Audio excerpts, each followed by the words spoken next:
présenter la vidéo de projet Orenos et je laisse ensuite la parole à Emma et Anne pour vous parler un peu plus en détail de leur projet Orenos. Le contexte pressant de transition énergétique soulève une question essentielle. Comment mieux comprendre et maîtriser l'impact de nos éclairages nocturnes sur la biodiversité et sur notre consommation d'énergie? La pollution lumineuse perturbe le fonctionnement des écosystèmes. En effet, l'activité, les déplacements et les relations proies-prédateurs de la faune nocturne sont fortement modifiés par la lumière artificielle. La végétation et la santé humaine en subissent également les conséquences. Parallèlement, les enjeux énergétiques sont considérables. En 2017, l'éclairage représentait, selon l'ADEME, 32% de la consommation électrique des collectivités. Même s'il diminue depuis, ce chiffre souligne l'intérêt d'une gestion plus efficace du parc d'éclairage public. Les gestionnaires manquant souvent d'outils adaptés et d'une vision globale sur les territoires étendus. C'est pour répondre à ces défis qu'a été lancé le projet Orenos. Orientation de la rénovation de l'éclairage nocturne par observation satellitaire. Son ambition ?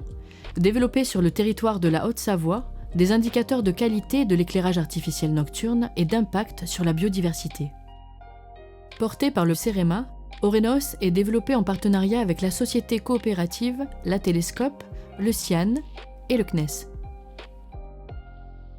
La solution technique s'appuie sur l'exploitation d'images nocturnes à 10 mètres de résolution spatiale en bande panchromatique et à 40 mètres en bande RGB, provenant du satellite chinois SDG-SAT-1, lancé en 2021. La méthodologie se veut rigoureuse.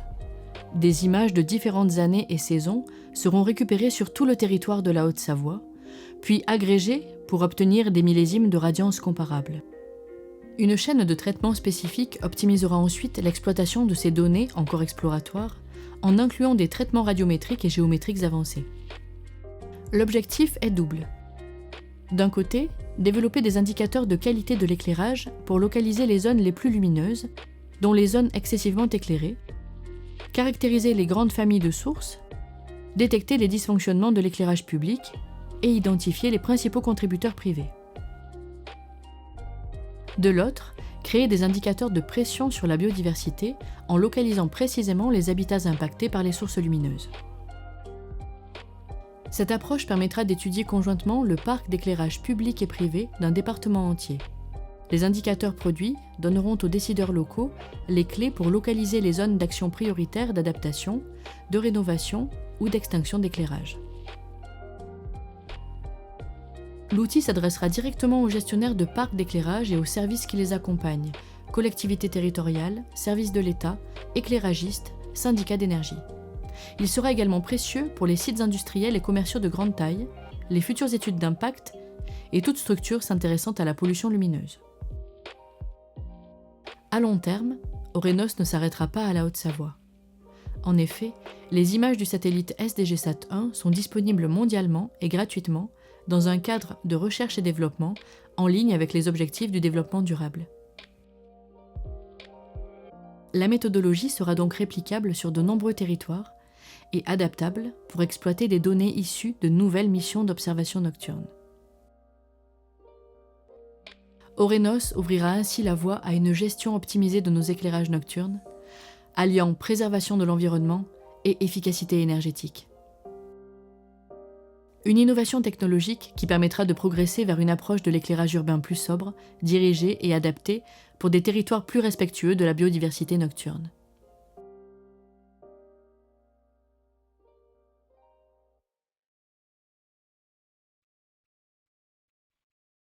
Et donc maintenant, laisser la parole à Emma et Anne pour vous parler un peu plus du projet Orenos. Oui, merci Juliette. Slide suivante, s'il te plaît.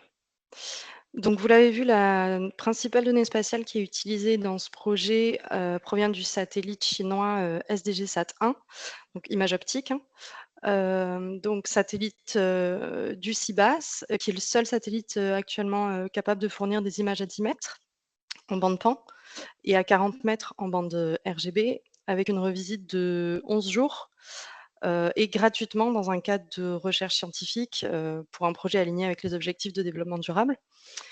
On utilise également des images diurnes, donc de Sentinelle-2, Spot6 et Pléiades, qui viennent de Géode et de Dynamis. Et ces données seront utilisées pour modéliser la réflexion de l'éclairage artificiel sur les surfaces. J'y reviendrai juste après. Concernant l'usage qui est fait de la donnée dans le projet, donc l'objectif, ça va être de construire des indicateurs, caractérisant l'éclairage. Donc d'une part, des indicateurs de qualité de l'éclairage, donc par exemple la puissance, l'orientation, les dysfonctionnements possibles, les types de lampes, le domaine public ou privé, et cetera. Et puis, d'autre part, des indicateurs d'impact sur la biodiversité. Et on va pouvoir également confronter les données satellitaires avec la base de données locale d'éclairage public qui est fournie par le CIAN. Mais comme son nom l'indique, elle ne précise que l'éclairage public et non pas l'éclairage privé, contrairement aux images satellites. Slide suivante. Donc le gros volet du projet, ça va être de pré-traiter les données satellitaires nocturnes, puisque c'est des données assez novatrices. Donc pour cette partie, c'est principalement la télescope qui est en charge du travail. Donc d'une part, il y a des traitements radiométriques à effectuer, donc la calibration, le débruitage, la détection de la neige, etc. Et des traitements géométriques, puisque les images nocturnes ne sont pas parfaitement calées sur la carte. Donc on peut voir en bas des images avant et après recalage. Donc ici, le recalage est effectué sur l'OpenStreetMap grâce à un code du CNES. Voilà, slide suivante. Donc une autre partie, ça va être de modéliser la radiance attendue au niveau du ciel avec l'albédo. Donc l'albédo, qu'est-ce que c'est? C'est la quantité de lumière que réfléchit une surface. Donc par exemple, la neige a un albédo proche de 1, donc elle réfléchit énormément la lumière, alors qu'une route sombre va réfléchir très peu, donc un albédo proche de 0.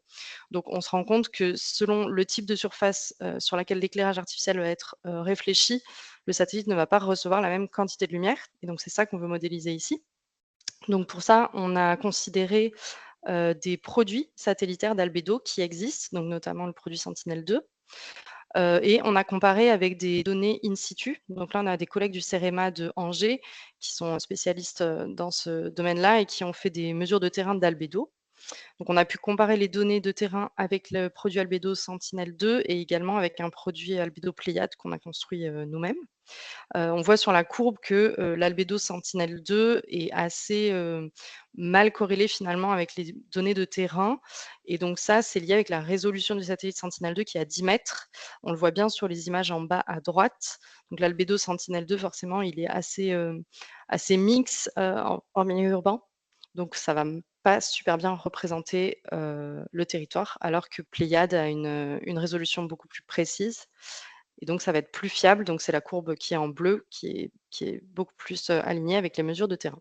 Donc, ça, c'est des travaux qui sont encore préliminaires, hein, mais qui nous permettront de remonter à la modélisation de la radiance attendue. Et slide suivante pour terminer, sur l'indicateur de pression sur la biodiversité.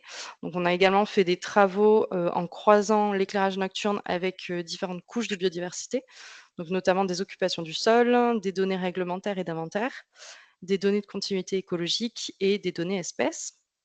Et donc ça permet de localiser donc en rouge les points les plus lumineux qui sont situés sur des zones abritant de la biodiversité, donc qui peuvent être problématiques pour la biodiversité. Et notamment, on voit les 3 points les plus problématiques, donc les points les plus lumineux situés sur des zones abritant la biodiversité, sur lesquels le CIAN va pouvoir passer à l'action derrière. Voilà, slide suivante, je laisse la parole à Anne. Oui, merci. Juste quelques mots pour vous présenter le CIAN, qui est partenaire, mais surtout bénéficiaire de ce projet. Nous sommes un syndicat d'énergie, donc une structure publique qui regroupe, on va dire, des communes et des intercos, pour lesquels il exerce un certain nombre de compétences, dont la compétence éclairage public. Notre rôle, hein, c'est d'accompagner les territoires et les communes dans leurs réflexions et leurs actions sur l'éclairage public, c'est-à-dire on fait réaliser des diagnostics, des schémas directeurs d'aménagement lumière et on réalise des travaux neufs et de rénovation en éclairage public. Donc le projet Orenos, pour nous, c'est un projet qui nous intéresse car il nous permet d'acquérir un outil pour accompagner notamment les territoires, pour élaborer une véritable politique liée à la lumière en s'appuyant sur des images satellites et des données cartographiques.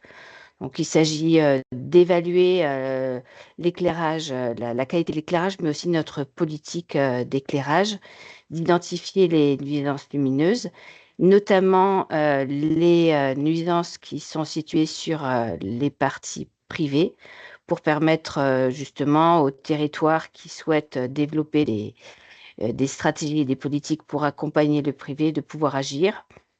De pouvoir aussi croiser, ces données, avec les trams noirs et les corridors, écologiques et aider les collectivités à construire un plan d'action pour réduire ces nuisances. Donc pour nous, c'est vraiment, c'est un outil, on va dire, opérationnel et puis aussi un outil de sensibilisation et d'information, à destination des collectivités et de leurs partenaires. Voilà, on peut passer à la suivante.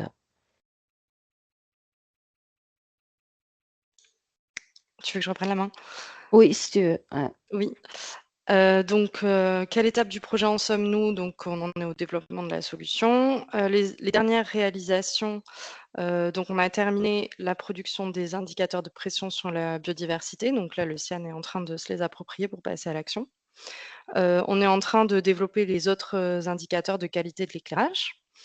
Et on a fait plusieurs présentations, donc notamment au Geodata Days en septembre 2025 et à la conférence internationale à LAN en octobre 2025 qui était à Westport en Irlande. Et slide suivante. Concernant les liens et connexions avec les autres projets, donc il y a plusieurs projets qui traitent de l'éclairage nocturne actuellement. Donc le gros projet qui a démarré fin septembre, c'est un projet France 2030 qui s'appelle Démonstration de services de suivi de l'éclairage nocturne et d'impact de la pollution lumineuse à partir d'imagerie satellitaire nocturne haute résolution et très haute résolution. Donc pour ça, le projet est géré par la Télescope et Airbus avec comme sous-traitants le CEREMA, ACRI-ST et Dark Skylab. Et le but, ça va être d'adapter des capteurs satellitaires diurnes très haute résolution, donc l'IAD Neo Eco 3D, à l'imagerie nocturne et de produire différents indicateurs. Et ensuite, on a également le projet Serenos qui vient de se terminer, qui était un projet mené par le CEREMA à l'Université de Rennes pour la délégation à la sécurité routière et qui a consisté à analyser les changements pratiques d'éclairage depuis 10 ans, donc sur la France métropolitaine avec un satellite de la NASA qui s'appelle VIRS, qui est très basse résolution mais qui permet de suivre l'éclairage nocturne tous les jours depuis 10 ans. Et ensuite, on a confronté les données d'éclairage avec les accidents de la route pour voir l'impact de l'extinction sur l'accidentalité de la route. Voilà, on a terminé. Merci beaucoup, Emma. Merci, Anne. On va maintenant passer à la partie questions-réponses. Donc, vous pouvez déverrouiller vos micros et donc poser toutes vos questions sur ce projet à Emma et à Anne. Allez-vous regarder les images Co 3D de nuit? Oui, tout à fait. Alors, pas dans le cadre de Orenos. C'est pas prévu sur Orenos, on sera qu'avec SDGsat. Par contre, dans le cadre de France 2030, tout à fait, c'est un des objectifs. On va utiliser Pléiade Neo et Co 3D de nuit pour justement voir si elle fonctionne aussi bien de nuit que de jour. A priori, c'est plutôt encourageant. Et puis pour développer différents indicateurs de qualité de l'éclairage. Y a-t-il une plateforme de visualisation des indicateurs? Alors dans Orenos, non, ce n'est pas prévu non plus. Mais dans le France 2030, oui, c'est la Télescope qui va développer une plateforme de visualisation des indicateurs, tout à fait. Est-ce que vous pouvez dire quelques mots de la corrélation ou pas avec les accidents Serenos? Oui, je peux en dire quelques mots. Alors nous, ce qu'on a observé, on a fait différentes analyses statistiques, donc des croisements entre les accidents de la route et l'éclairage nocturne. Donc pour les accidents de la route, on a pris le BAC, qui est le bulletin des accidents corporels, depuis 10 ans également. Et ce qu'on a constaté avec différentes analyses statistiques assez compliquées, parce qu'en fait, les accidents, il y a énormément de facteurs et c'est très compliqué parce qu'il n'y a pas beaucoup d'accidents, c'est que l'extinction n'a pas d'impact majeur sur l'accidentalité. Donc voilà. A priori, pas de souci à éteindre les routes. Il n'y a pas beaucoup plus d'accidents qu'avant. Les nombres restent stables. Pensez-vous mettre ce produit prestation au catalogue des prestats CEREMA ou bien est-ce une étude ad hoc? Concernant Orenos, j'imagine, on n'y a pas encore réfléchi, mais oui, ce serait intéressant de potentiellement le mettre au catalogue de prestats CEREMA, sachant qu'on fait d'autres prestations déjà basées sur SDG7. Donc oui, oui, c'est tout à fait possible si certains sont intéressés pour répliquer ce genre de projet sur d'autres territoires. Bonjour, est-ce que vous avez prévu d'installer des photomètres pour mieux calibrer les produits et indicateurs de données nocturnes? Oui, c'est prévu dans le projet France 2030. On a des collègues, donc toujours les mêmes collègues du CEREMA de Angers, qui sont spécialistes en éclairage et lumière, qui vont justement mesurer sur le terrain avec des photomètres les quantités de lumière émises pour justement valider les indicateurs.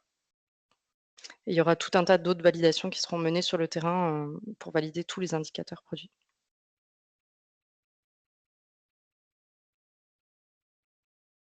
Peut-on détecter les phares côtiers? C'est une bonne question.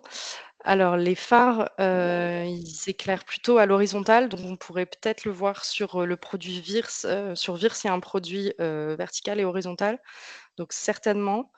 Après, c'est quand même, des lumières qui bougent, donc je ne sais pas, il faudrait regarder, mais ça serait intéressant de regarder, oui.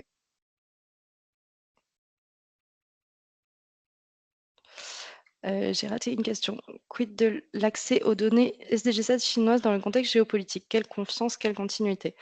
Alors, on a accès à ces données gratuitement, donc en soumettant un proposal qui doit être, axé recherche. Voilà. On a eu un échange avec le CIBAS et avec le CNES, hein, le CNES était présent, grâce à Mathieu Guirialou qui est à l'ambassade, de Pékin, enfin de France à Pékin. Donc a priori, il y a pas de souci par rapport au contexte géopolitique, hein, les données sont ouvertes. Le CIBAS apprécie quand même qu'on leur fasse un retour sur, l'usage qu'on fait de la donnée et sur des potentielles publications et évidemment, on doit citer, les données à chaque fois. Mais voilà, il y a pas trop de soucis. Au niveau de la confiance dans les données, bah, c'est sûr qu'on n'a pas forcément toutes les informations, techniques dans le user manual, mais là, on leur a posé des questions, en direct, ils nous ont répondu, donc on peut quand même avoir accès aux aux informations techniques, aux specs en tout cas, et il y a beaucoup de publications scientifiques, voilà, et Frédéric confirme que nous avons de bonnes relations avec les Chinois, donc a priori pas de soucis.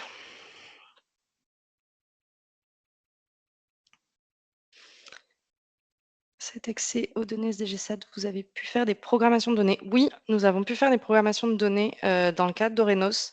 Alors c'est vrai qu'on a un peu du mal parfois à suivre, le fonctionnement des programmations. C'est pas toujours très clair, mais on a fait des programmations et certaines ont été réalisées. Quand elles sont pas réalisées, c'est qu'il y avait trop de nuages ou que voilà, c'était pas la météo était pas adaptée pour faire, les acquisitions, mais sinon on a eu accès à des programmations, oui. Avez-vous connaissance d'un projet presque similaire porté par Montpellier Méditerranée Métropole qui utilise Jilin? Effectivement, c'est, la Télescope qui a travaillé avec Montpellier Métropole, en utilisant Jilin et je pense qu'il y avait aussi l'INRAE dans le projet. Donc oui, il y a plein d'autres projets, sur l'imagerie, nocturne, on n'est pas les seuls. Voilà, vous pouvez vous rapprocher de la Télescope si vous voulez plus d'infos. Peux-tu clarifier les liens entre Orenos et France 2030? Bah, donc Orenos, on utilise, SDG-SAT et on a comme partenaire, la Télescope. Donc effectivement, on a les mêmes partenaires, dans le France 2030 en plus de Darskalab, Airbus et Acriast. Et dans France 2030, on pense aussi utiliser SDG-SAT pour le côté national, mais ça, c'est encore à clarifier si c'est, accepté d'une part par le CNES et d'une part par le CIBAS. Donc certaines choses qui seront développées dans Orenos pourront être, répliquées dans France 2030, donc on peut dire que c'est un projet un peu précurseur de France 2030.